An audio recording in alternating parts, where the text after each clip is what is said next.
My wife and I were on a date recently, and we ran into someone I hadn't seen in about 15 years. He was in one of my classes that I taught 15 years ago.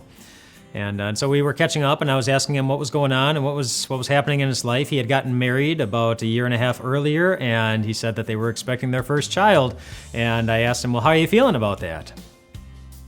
And he said, I'm actually really scared. He said, because I didn't have a dad growing up. He wasn't around.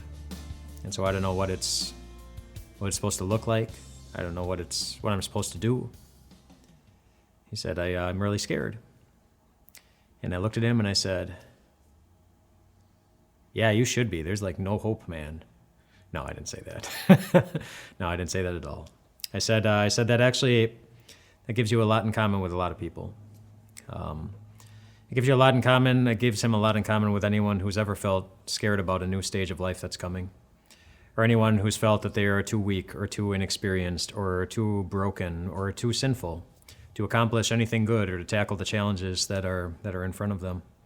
I told him that gives him a lot in common with anyone who has ever walked into one of the multiple storms of life and wondered how they're going to be able to stay standing on their feet through what's coming at them.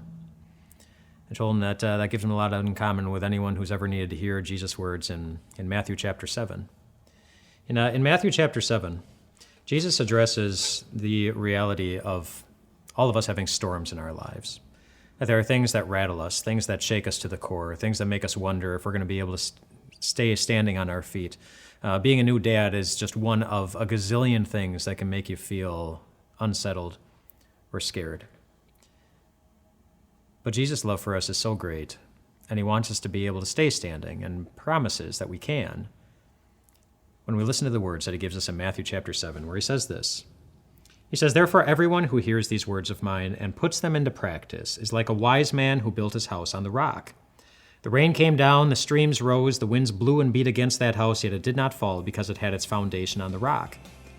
But everyone who hears these words of mine and does not put them into practice is like a foolish man who built his house on sand.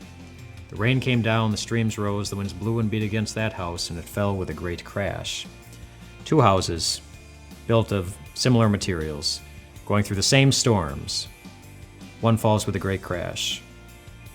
But this week, Jesus is going to tell you how you can stay standing through all of your storms.